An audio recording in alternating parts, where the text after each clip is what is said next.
What's up, people? I was meal prepping my rice and I was thinking about something that it literally baffles me that more people don't know about the keto diet, and it is that it was developed as a medical intervention, not for obesity, not for diabetes, not for any cardiometabolic disorder. It was developed as a treatment for 2 disorders and is currently used for a couple other disorders. And I'll get to those later. But the point is, you probably don't meet the qualifications that a doctor would want you to meet to put you on the keto diet. And obviously this is all doctors. Like, there are going to be doctors who think that you should just be on the keto diet if you're fat because they think that it's optimal for weight loss.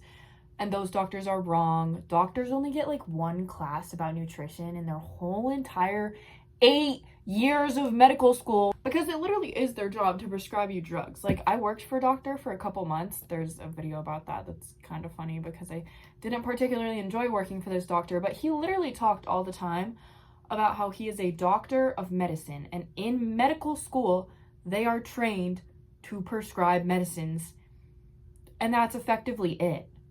They're not trained to make you healthy human beings.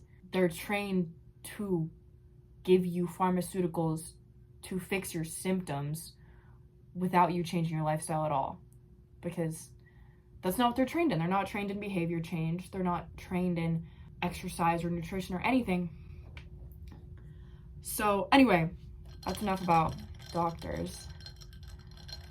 But the keto diet is something that people use because they think it's going to help them lose weight, which is so not true, because carbs have fiber in them. Fiber helps you feel more full. Fiber also feeds your gut microbiome, and your gut microbiome is really, really important for serotonin release.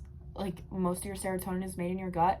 And when your serotonin is low, you're actually really likely to use food as a coping mechanism, because food is something that regulates your nervous system. Because when your stomach is overcrowded and overstuffed, it stimulates your vagus nerve and tricks your brain into thinking that it's safe, basically. You know, obviously eating food is a safe thing most of the time in most circumstances. Starvation obviously makes your body think that you're unsafe, hence why stimulation of the vagus nerve makes your body think that it is safe.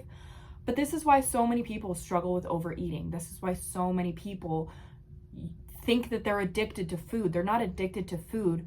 They're addicted to the nervous system regulation, which is actually a perfectly reasonable response for your body to have in the society to live in. I'm not saying that it's healthy. I'm not saying that it's a good thing that this happens, but I'm saying that this is the reason why a lot of people overeat. Also, dude, if you try to crowd your stomach that much on the keto diet, the food is so low volume because it's so high in fat, you're literally gonna be eating thousands and thousands of calories if you haven't fixed whatever happens in your brain that makes you want to overeat so bad.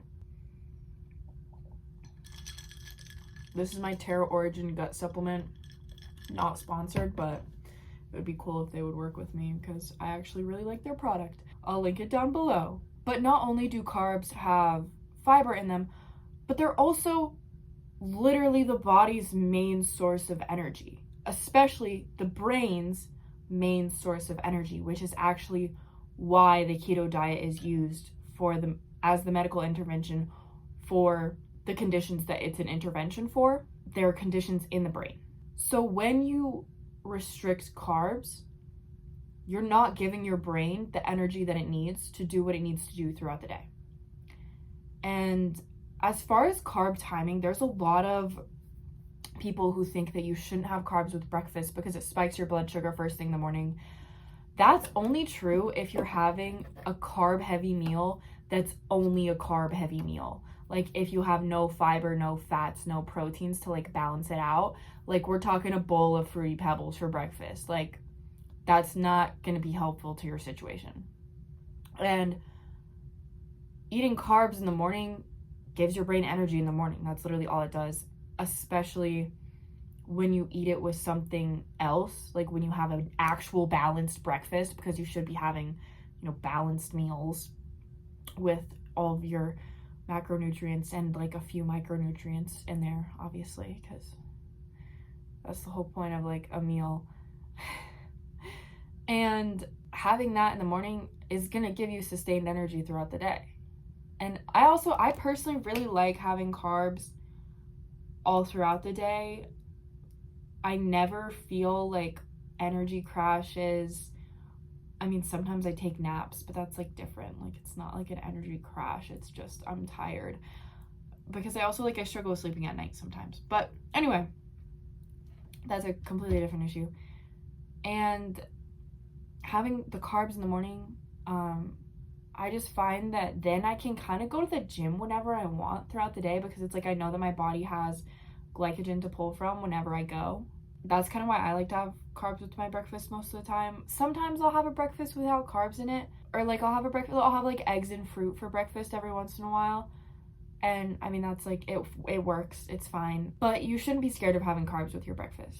Another misconception is that carbs are the only thing that spike your blood sugar, because proteins can also spike your blood sugar. If you have a meal that's literally only protein, like I feel like a really trendy thing is like putting protein powder in a yogurt bowl, like a low-fat yogurt bowl, and then like having literally just that, like the protein powder with the yogurt, and it tastes really good and it's really high in protein, which is like fine, but that's probably spiking your blood sugar because it's only like sugars, the lactose in the yogurt, and proteins, like quick digesting proteins too, so it's like mostly amino acids. And in case you don't know, your body can make sugar from amino acids. It's called gluconeogenesis, and that's part of why proteins can spike your blood sugar.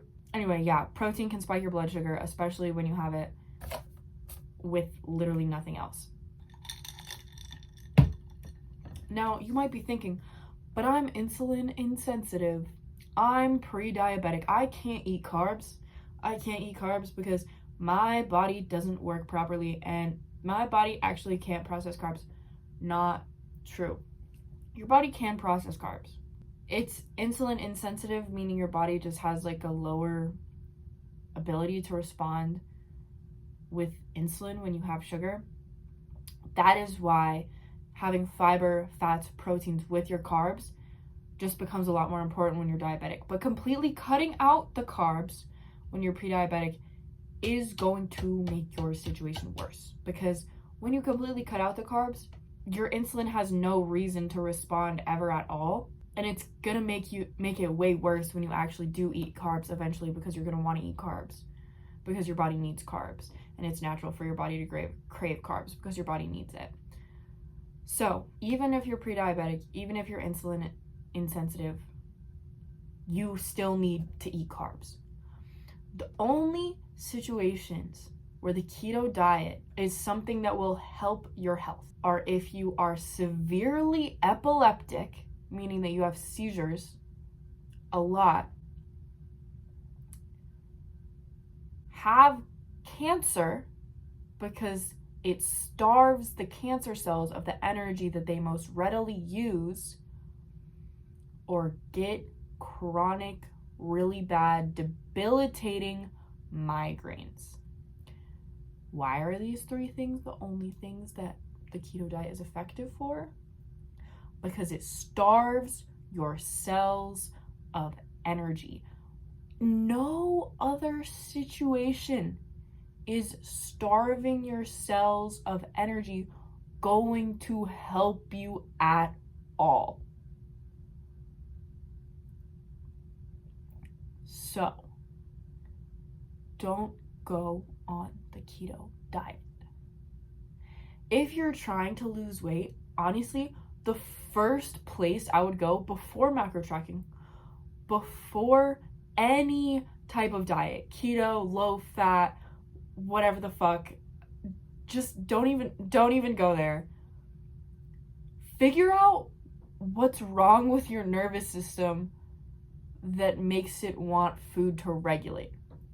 Figure out how to regulate your nervous system without food. Figure out how to trigger your vagus nerve without food. which is something that's not difficult. Things like deep breaths, meditation, somatic therapy, which is literally just like jumping around. Anyway, lots of other things can stimulate your vagus nerve, and figuring out the unrest in your soul that is causing you to use food as a buffer between you and life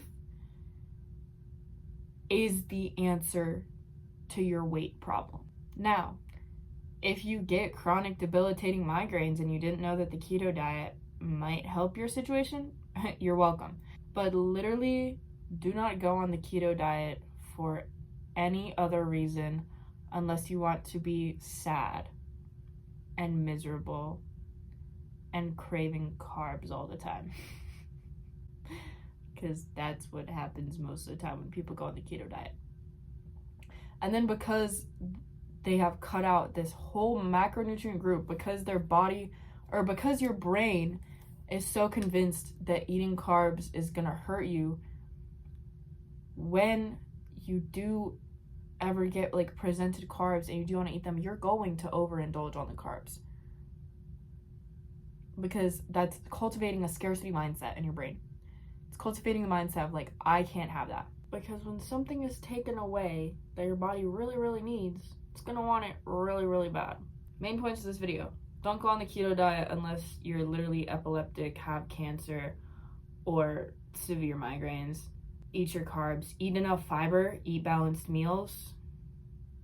It's really it. It's really all you need. Oh, fix your nervous system. I mean, honestly, that's just like the key to everything.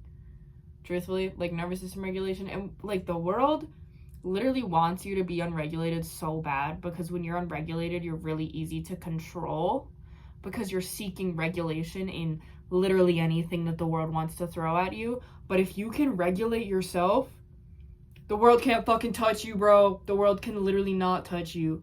Like, regulating my nervous system has made me so resilient to boredom, heat, hunger, everything. Like, I am fucking untouchable because my nervous system is regulated. I feel like there's so much information about regulating your nervous system on the internet right now too. Like, it's like trendy as fuck. So I'll probably make a video about how I do nervous system regulation at some point. I'm still like working out the kinks of some of them. Like, actually part of the reason that I'm even talking about this is because I have been learning a lot about it, because I realized I have some characteristics of an unregulated nervous system. So I will make a video about that eventually, but like there's a lot of other information out there, hence where I've been getting all this information. So check that out. And obviously I wish you guys all the best. I hope that you find peace with your diet and don't try to go on the keto diet if you don't need to. Peace out, y'all. Peace out.